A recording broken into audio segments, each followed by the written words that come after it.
Hello everybody, hey, it's Rob at Old Style Classics Baseball Cards again.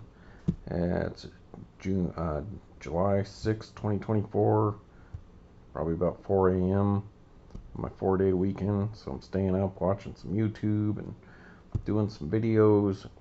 Just finished off the Kellogg's episode. Sorry, it was a pretty long video, but I decided to just do all the Kellogg stuff in one swoop, one full swoop there.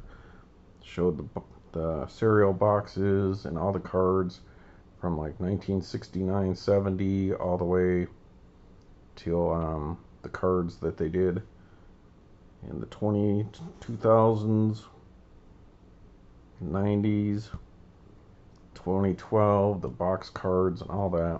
So I just did all I had because I only had a stack about yay big. But now that we've finished the Kellogg's, for the most part, as far as the more modern oddball cards, we've pretty much got most of the oddball companies, other companies out of the way, except for some of the Denny stuff. So the Denny's will still have different companies that have made it, like Upper Deck and Sports Flicks and all the different companies that they've used over the years, Pinnacle. Aside from that, and Mother's Cookies, we're pretty much done with all the other different companies of oddball cards, except for the random one or two here and there. So that means it's time to kind of shift back into oddball cards made by Topps. And so I'll sprinkle some of the other ones in as we go, but I'm ready to do some more Topps because I have shown some of the Topps already, like the Burger King stuff, because I was already doing Burger King. So some of the Topps cards have made it out of my oddball run that I've done this month, the last 30 days, let's say. But now I'm ready to start up and do some Topps stuff. But since that Kellogg's episode is so long, I'm going to do one of my shorter Topps cards sets. Not one single set, but cards that I've gotten over the years of these Topps cards. And so it shouldn't take too long. The majority of these I probably picked up at card stores. But there are a few that I actually got out of the product at the time. And so most of these are going to be the food issue cards, and not the cards that came in regular Topps packs, like a set of cards that you had to open packs to get. So this set is the Bazookas. Now, I do not have any vintage Bazooka. I'd like to get some at some point in time because I love oddball cards. But the first time I ever seen Bazooka cards, cards that came in the little box of Bazooka. So like when you go buy a box of hot tamales or milk duds, you know, that are about yay thick and about yay big, like that you could buy at the movie theater. They had boxes of Bazooka bubblegum that you would, you know, tear it open, and you had the comic and all that. And you know, like Bazooka Joe and all that stuff. Much like these Cracker Jacks, that you would get the little comic book out of the bazookas, just like you would get those little prize out of Cracker Jack. And I'm just showing you this real quick because I picked this up yesterday. So this is still one of the Hall of Fame giveaway thing that they're doing this year. So there's a little Cracker Jack jersey. Just showed that because I picked that up last night. So I was at Walgreens one time, and I believe that was at Wantabo and Montgomery in Albuquerque. We're probably, so these are 1988s to start with, and so that seems about the time that we would have been cruising at high school. And so I remember going into Walgreens, and I seen that it said baseball card inside, buy this box, you know, and they were probably $1 a box or whatever at the time. And the first one that I got will be the last one of this year that I show you. So I think I got a couple cards, and this might have been one of them. So there's Eric Davis, and you can see the Bazooka in the background there. So this is not the Bazooka sets that Topps put out, like the 120 card set that they started in like 95. Then they had one in 2005 because I had bought a hobby box of that stuff. So this is not like the hobby store real packs of Bazooka cards, or like the Bazooka packs for Allen and Ginter or any of that. This came with the bubble gum, not like a single piece of bubble gum like you get in a wax pack, but the actual box with like 20 pieces of gum, the Bazooka Joe and all that. So this, I think, is one of the ones that I picked up my own self at the time, and that was Eric Davis. So that was a really good card to get at the time. These are really beautiful cards. So Topps did a good job, but you know, Bazooka is part of Topps company. So it's their own product that they're doing these cards for. So of course they're going to give you the logo, the Topps. They're going to go all out with their, you know, they're promoting their own product. They're giving an oddball card. It's like a box bottom. The box bottom was an enticement for you to buy baseball cards. Well, the baseball card was an enticement for you to buy that box of Bazooka instead of Super Bubble or Double Bubble, whatever it is. So there's Eric Davis. They're decent card stock, pretty standard. But they got the brighter back, so, you know, you can argue whether this is a better back than Flagship or not, but it's definitely brighter and more colorful and all that. I do like cardboard backs, but this, you know, just the gray or whatever brownish kind of backs. But these were extra special. You know, obviously you're gonna show some chipping here and there on these cards, especially ones that came right out of a box of Bazooka. So 22 card set. That's 6 of 22. As you can see, that's a 1988. So I didn't know he was playing for that long at that point in time, but I remember Eric Davis was one of the good cards to pull when you got like a pack of 87 Topps or getting this. So that's a really nice card of Eric Davis. Kind of reminds me of some of the All-Star commemorative thing that you would send off for from Flagship, except not glossy like those. I mean, it's shiny, but it's not glossy. So there we go with Eric, the red, Eric Davis. Alright, this one I probably picked up, I would imagine, at a card shop or something along the way. Because I do love oddball cards, even if it's Topps. I know I criticize Topps sometimes, that when they do oddball cards, a lot of times, they don't seem that high quality, and it kind of lowers their quality. You know, it's like buying an entry-level Mercedes-Benz or something, and then they just have a bunch of problems with it, and it just seems cheap. So why would a high-end company like Mercedes do something like that? You know, it's not like, you know, like if you were Rolls-Royce, you wouldn't be like, oh, let's put out something like a Yugo or a Metro or something like that and call it Rolls-Royce entry level or EL or something like that, you know. So sometimes Topps does a really bad job with oddball cards. Like if MSA does a bad job, it's just kind of like, yeah, well, you know, you get what you get. And that's kind of cool because they're just the small guy. But when the big guy on campus is not doing so hot, that's not a good look. But this is definitely a good looking set. So Hall of Famer right there. So you get your first Hall of Famer, 14 of 22. Kirby Puckett. Alright. And then I believe I picked this one up at a card shop as well. Mr. Tim Raines. I'm almost 100% sure of this. I kind of remember picking this card up. I think that was up in Newark. The card shop they used to have up there, 15 of 22. Of course, Andre Dawson's good buddy, Tim Raines. So, Hall of Famer, and a more recent Hall of Famer. And this is the first card that I ever got myself. Of course, it's off center, but first card I ever pulled myself out of one of those Bazooka boxes, which I'm surprised it didn't hook me more. But I think at this point in time, in '88, I already knew to kind of find like checklists and see who was in there. So maybe the fact that I pulled this card made me less wanting to go and get more of them because, like, say, Andre Dawson wasn't in it or something like that. But that was the Ryne Sandberg card. So Hall of Famer Ryne Sandberg on my Cubbies. This is the first oddball Bazooka card I ever got. My own self, buying a box of those gum that look like this, right?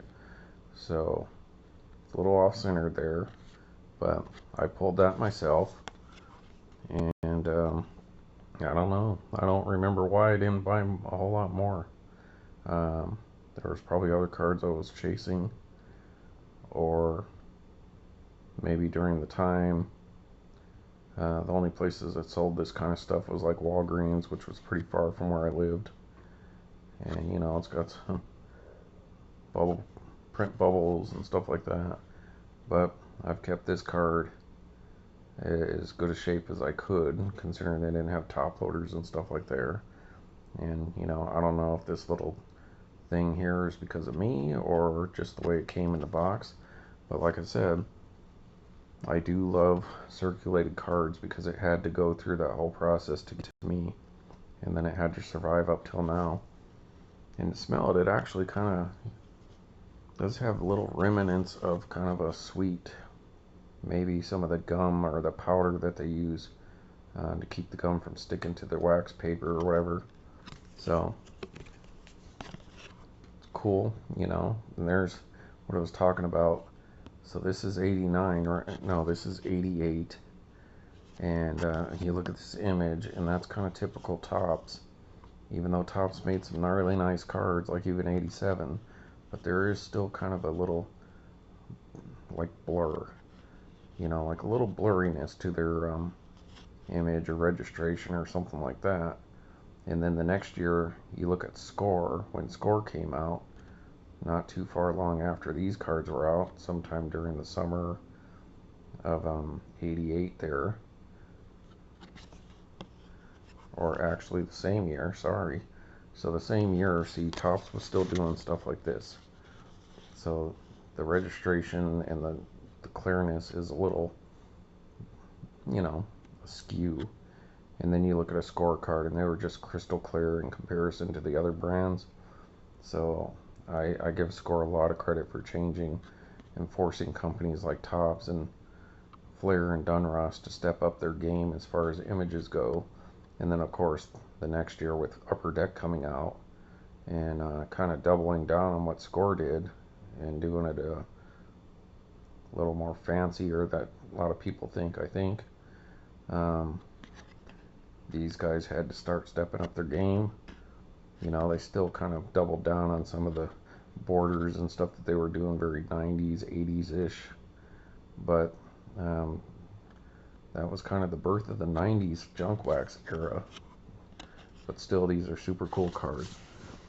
Alright, so I needed to talk about that card because that's the one I first pulled.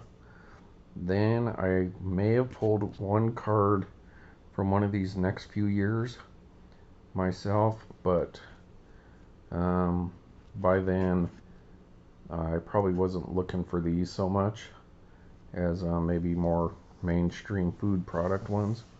But here we go. There's a Tony Gwyn, Hall of Famer, the Shining Star. Now the back's got just a little more pop to it, maybe just a bit more pop, you see? A little more faded here.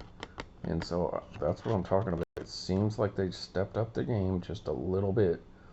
Yeah, it still took them time to catch up, you know, to like the Scores in Upper Deck. They were definitely trying to step it up a little bit, it seems like there.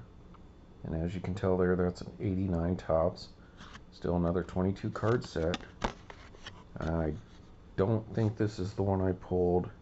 No, I think the next one is one of the next sets that I pulled from. So I think I pulled 2 from the first one and then 1 from this year, and that tells you kind of what I was going for. But you can see all these other sets that I got, you know, because in '88, you know, like this last one, Dawson had just won the MVP, and he was all over oddball sets and little boxes and all kinds of cards. So that's what I was probably looking for. And if Dawson wasn't on this checklist, that would probably be the main reason why I didn't really go after him, because that's what I think I was trying to say. You could probably look it up in that Beckett or Baseball Card Magazine and see who was on the checklist. And if your favorite player wasn't there, I wasn't going to spend all my money when I can go get Chef Boyardee or something like that and Jiffy Pop and pull an Andre Dawson.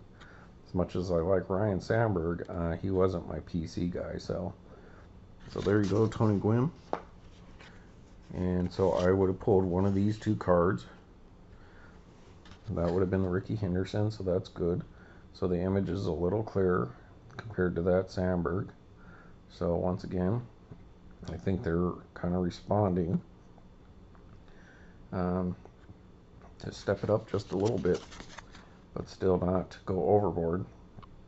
You know, these things take time. They just can't be like, oh, you know what? Yeah, we got to do what Upper Deck's doing, and we got to get that out now. The printing process has already been going on for however long.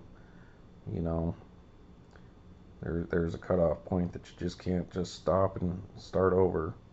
I mean, maybe during the pandemic, that's what they've had to do, and that's why things coming out so late. 2023 stuff still coming out in the middle of 2024. So there we go, Rickey Henderson, Hall of Famer.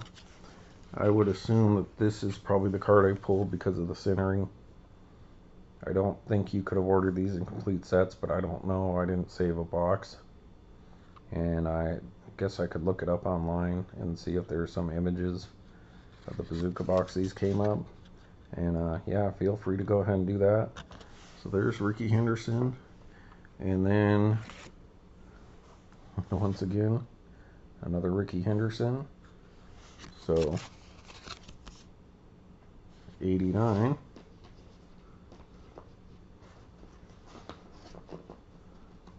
So once again, 14 of 22. So, could just be any given printing as well. Maybe that's, but the image is definitely clearer. But look at how much brighter this one is than that one. So, it's just the sheet. Alright, so then this next year, I don't think I got any of these. I probably stopped at that point in time until I picked up the, you know, I probably would have, if I'd seen one of these, like at a card shop, I would have picked it up. And not until like 2005, and that was after 2005, so maybe like in 2007 or 8, I bought a 2005 Bazooka hobby box. It might have been an antique store or Bubba's Bullpen, because I remembered liking the Bazooka cards that they gave away. And then I was like, oh cool, they have a set. So if I had come across this stuff in the wild, I would have picked it up. So there you go, Brett Saberhagen. Same kind of back, so they kind of stay consistent. Centering's bad there. That's 1990 Topps. 4 of 22. And of course we've got a double. But like I said, I'm fairly sure by 1990 I probably wasn't looking for this stuff. I was probably more worried about going cruising and doing those kind of things. And just buying a few wax packs here and there. Like I said, it was probably more some of these oddballs that I've showed before. Alright, and so now we've got the 40th anniversary, 40 years of Topps. Hal Morris there for you Cincinnati Red leggings fans. Don't you wish they would still wear stirrups and not have their pants down below their cleats? Get off my lawn. There's my moment of the day. Hal Morris.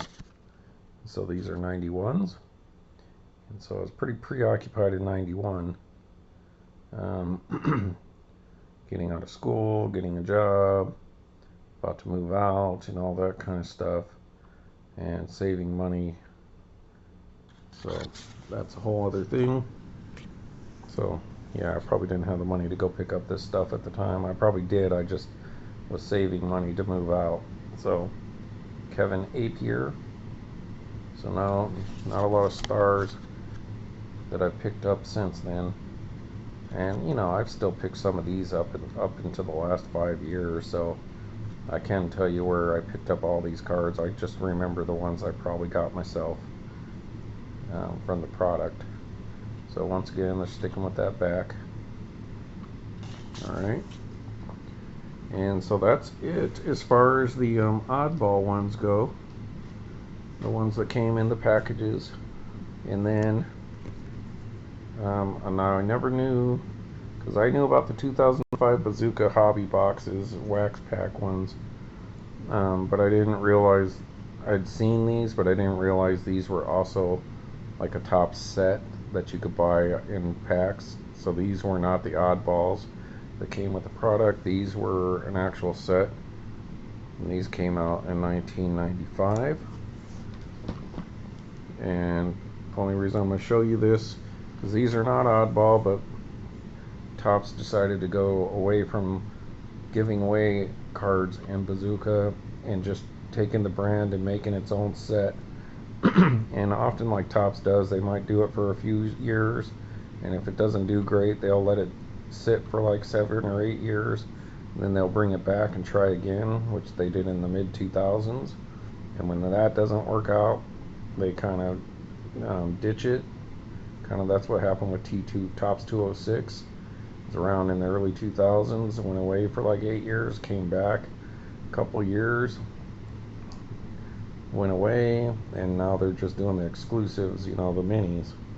So Bazooka being a big known brand of Topps, they don't want to let it die, so they'll put it like Bazooka backs, like in Allen and Ginter or Gypsy Queen and stuff like that. But here's a few cards that came from the actual Topps set in 1995. So I just looked this up tonight, so up until now I didn't even know if this was an oddball card or an actual card set. But there's Hall of Famer Cal Ripken Jr. So Bazooka. So once you see, I basically can tell you right now from what I know, if it's got this back, it's an oddball. If it has this little like roulette wheel looking pie chart thing, then it's not. But still, they're cool cards. But just doesn't have the same appeal to me as an oddball. I mean, anyone could pick this stuff up. You didn't have to, you know, it's basically the same, except, you know, it's got the shinier back too. So this looks like a antique shop to me, so this could have been one of the first one I ever seen. I was like, oh, did they keep doing it? Probably bought that just because I assumed it was an oddball.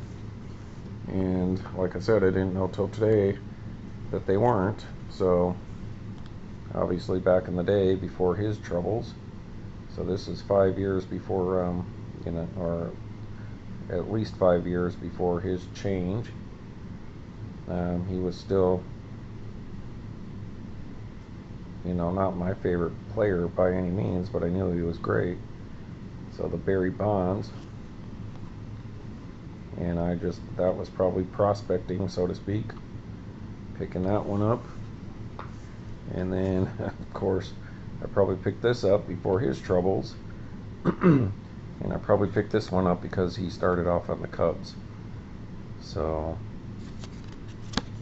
and that's it, folks. I don't have any of the 2005s with me right available. I do have some of the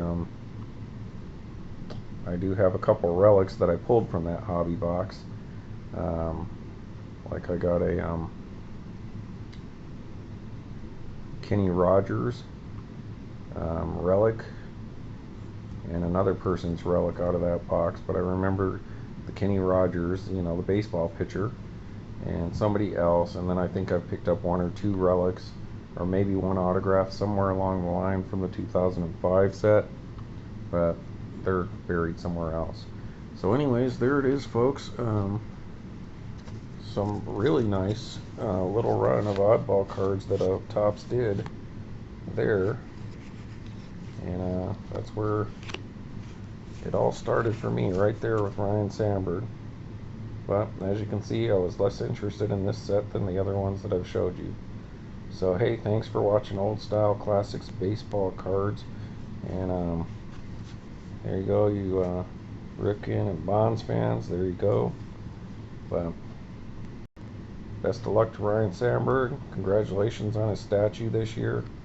And please like, subscribe, leave a message, tell me what you think. Did you guys pick these ones up? And take care. See ya.